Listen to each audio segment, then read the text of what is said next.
সম্মানিত হাজিরিন, সর্বপ্রথমে জানাই সেই মহান রব্বুল আলামিনের শুকরিয়া, যার অশেষ দয়াতে আমরা দীর্ঘ একটি বছর পর এই ঈদুল আজহার মাঠে 2 রাকাত সালাত এবং খুতবা শোনার তৌফিক দান করেছেন। সেই মহান রব্বুল আলামিনের প্রতি জানাই লাখ কোটি শুকরিয়া। সবাই বলি আলহামদুলিল্লাহ।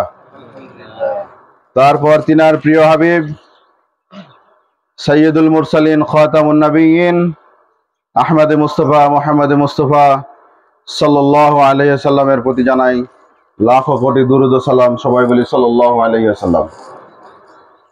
সম্মানিত উপস্থিতি, আজকে হচ্ছে ঈদুল আজহার দিন। এই দিনকে আরেকটি নামে ডাকা হয় ইয়াউমুন নাহার, মানে রক্ত প্রবাহিতর দিন। এই দিনটি আমরা কিভাবে পেলাম, আমরা কেন পালন করব এবং পালন করার উদ্দেশ্য কি, আমাদের পালন করলে লাভ কি, এই সংক্ষিপ্ত বিষয়ে 15 থেকে 20 মিনিট আলোচনা করব ইনশাআল্লাহ, মা তৌফিক ইল্লা বিল্লাহ। কারণ রাসূল সাল্লাল্লাহু আলাইহি ওয়াসাল্লাম ঈদুল আজহার খুতবা সংক্ষিপ্ত করতেন, আর ঈদুল ফিতরের খুতবা একটু দীর্ঘায়িত করতেন। সম্মানিত উপস্থিতি, ঈদ শব্দের অর্থ আপনারা জানেন, বারবার ফিরে আসা। এটা আপনারা সবাই জানেন। আগে আপনারা সবাই জানতেন ঈদ শব্দের অর্থ খুশি, কিন্তু ঈদ শব্দের মূল শাব্দিক অর্থ হচ্ছে বারবার ফিরে আসা। এটা আপনারা অলরেডি অবগত আছেন। যেহেতু আজকে ঈদুল আজহার দিন, ঈদুল আজহার দিন হচ্ছে ত্যাগের দিন, রক্ত প্রবাহিত করার দিন, জীবন থেকে মায়া, মমতা, ভালোবাসা বিলিয়ে দেওয়ার দিন আজকে।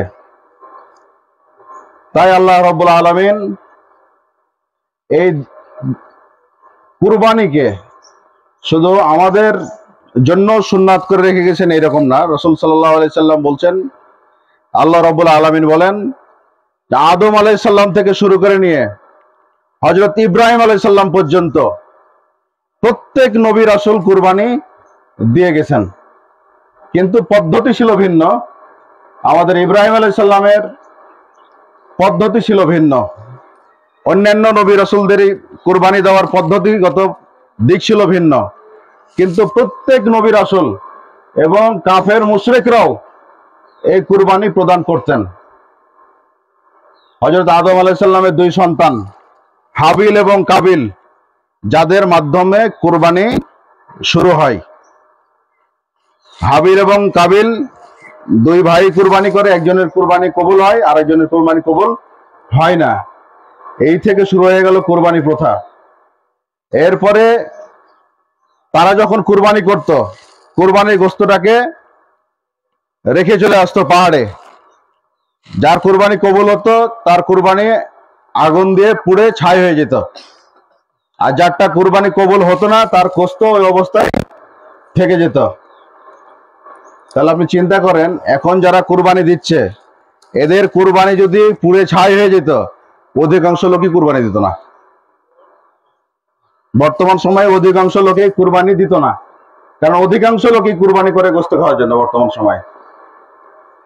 দ্বিতীয়ত প্রথা যেটা আসলো, যেটা কাফের মুশরিকরাও করত, কুরবানি গোশত জবাই করার পর গোশতগুলা কাবা ঘরের পাশে রেখে দিয়ে আসতো, অথবা মসজিদ মন্দিরের পাশে রেখে দিয়ে আসতো, যে এটা সৃষ্টিকর্তার নামেই যেহেতু কুরবানি হয়েছে, এটা সৃষ্টিকর্তাকেই দিয়ে আসতে হবে, এটা কোনো মানুষ খেতে পারবে না। এইভাবে আগের মানুষেরা, আগের কাফের মুশরিক মুসলিমরা কুরবানি করত, এবং এই কুরবানি শুরু হয়ে গেল হাবিল এবং কাবিলের সময় থেকে। আল্লাহু আকবার, আল্লাহু আকবার, লা ইলাহা ইল্লাল্লাহু, আল্লাহু আকবার, আল্লাহু আকবার, ওয়া লিল্লাহিল হামদ। দয়া করে বেশি বেশি করে তাকবীর পাঠ করবেন। এই তাকবীরের গুরুত্ব অনেক, সুযোগ পেলেই তাকবীর পাঠ করবেন। এবার আসেন আমরা কিভাবে কুরবানির এই পদ্ধতিটা পেলাম। আল্লাহ রাব্বুল আলামিন সূরা ইব্রাহিম আলাইহিস সালামকে পুত্র সন্তানের সুসংবাদ দিলেন। ইব্রাহিম আলাইহিস সালামের একজন সন্তান হলেন, তার নাম হচ্ছে হযরত ইসমাঈল আলাইহিস সালাম। এইগুলো ইতিহাস আপনাদের সকলের জানা, আমি সংক্ষিপ্তভাবে বলছি।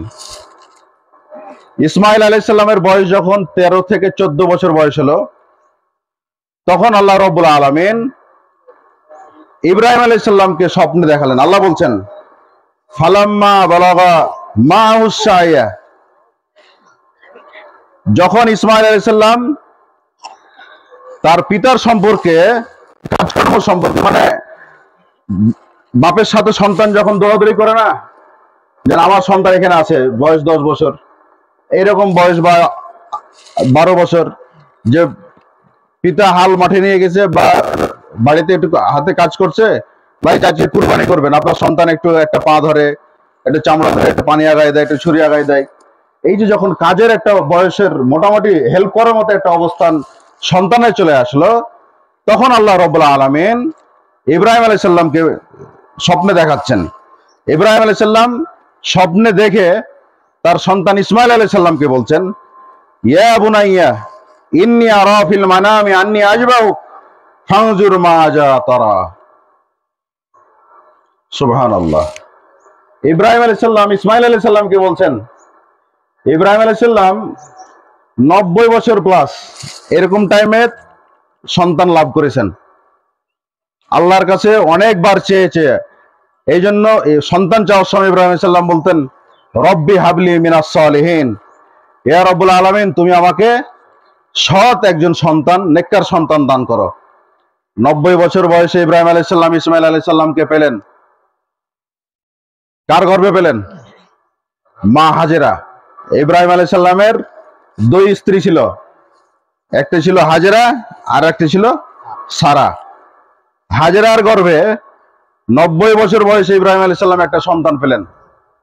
এই সন্তানকে আল্লাহ রাব্বুল আলামিন স্বপ্ন জগতে দেখাচ্ছেন, কুরবানি করতে হবে, জবে করতে হবে।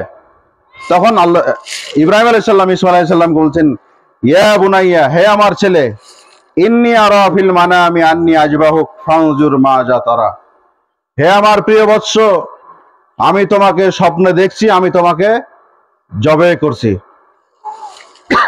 নবী রাসূলগণের স্বপ্ন কখনো শয়তান দ্বারা হতে পারে না, শয়তান কখনো নবী রাসূলের স্বপ্নের কারণ হয় না।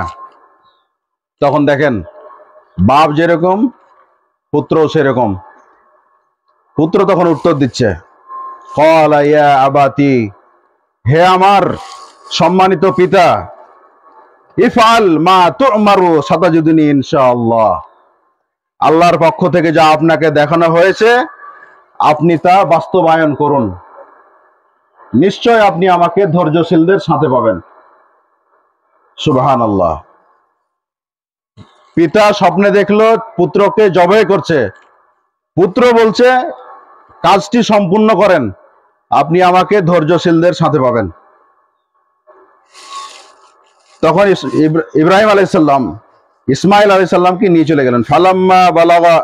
ফালাম্মা আসলামা ওয়া তাল্লাহুল লিল জাবিন ওয়া নাদাইনাহু আইয়া ইব্রাহিম।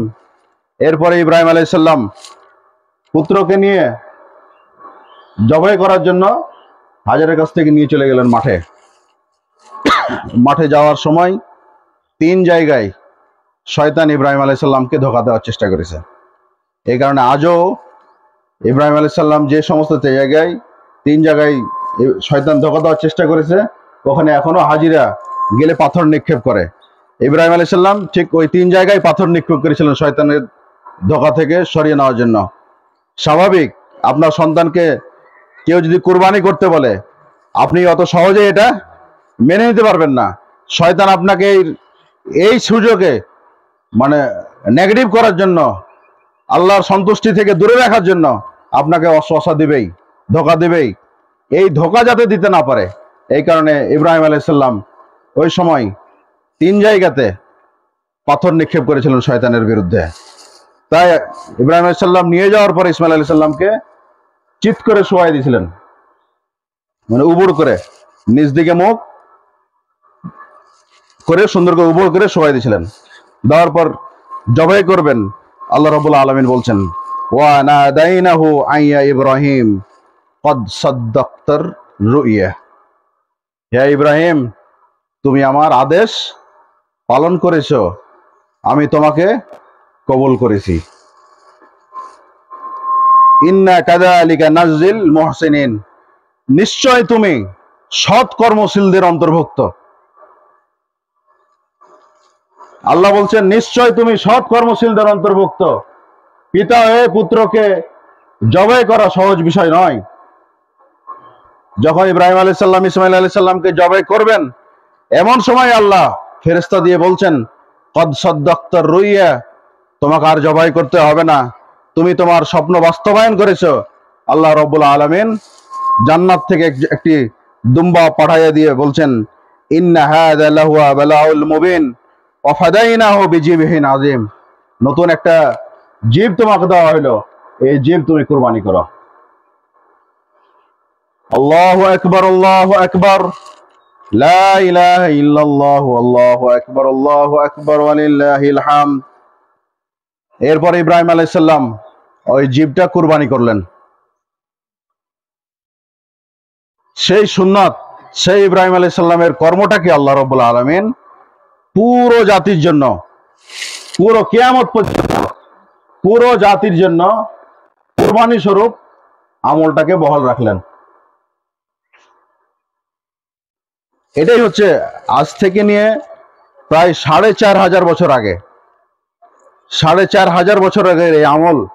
কারণ ইব্রাহিম আলাইহিস সালামের পরে হাজরা রাদিয়াল্লাহু তাআলা আনহার গোত্রে, এই বনু ইসরাইল গোত্রে একমাত্র নবী ছিলেন হযরত মুহাম্মদ সাল্লাল্লাহু আলাইহি সাল্লাম। এবং মা সারার গোত্রে প্রায় ২৫,০০০ নবী এসছে, কিন্তু হযরত হাজরা রাদিয়াল্লাহু তাআলা আনহার গোত্রে মাত্র একমাত্র নবী হযরত মুহাম্মদ সাল্লাল্লাহু আলাইহি সাল্লাম, যেটা প্রায় ৩০০০ বছর পর হযরত মুহাম্মদ সাল্লাল্লাহু আলাইহি সাল্লাম নবী হিসেবে এসেছেন এই বনু ইসরাইল গোত্রে। এবং এই ৩০০০ বছর পর হযরত মুহাম্মদ সাল্লাল্লাহু আলাইহি সাল্লাম এই ইব্রাহিম আলাইহিস সালামের এই সুন্নাতকে মানুষের ভিতরে দিয়েছেন এই কোরআনের আয়াতের মাধ্যমে। আল্লাহু আকবার, আল্লাহু আকবার, লা ইলাহা ইল্লাল্লাহু, আল্লাহু আকবার, আল্লাহু আকবার ওয়া লিল্লাহিল হামদ। দ্বিতীয় যে বিষয়টা, আমরা তাহলে কুরবানি কেন করব? কুরবানি আমরা জবাই করব একমাত্র আল্লাহ রাব্বুল আলামিনকে রাজি খুশি করার জন্য, নিজের ভেতরে তাকওয়া অর্জন করার জন্য। আল্লাহ রাব্বুল আলামিন বলছেন লা ইয়ানালাহু লুহুমুহা ওয়ালা দিমাউহা ওয়ালাকিন ইয়ানালাহুত তাকওয়া মিনকুম। আল্লাহ রাব্বুল আলামিনের কাছে রক্ত যায় না, মাংস যায় না, শুধু যায় মানুষের পরহেজগারিতা। মানুষ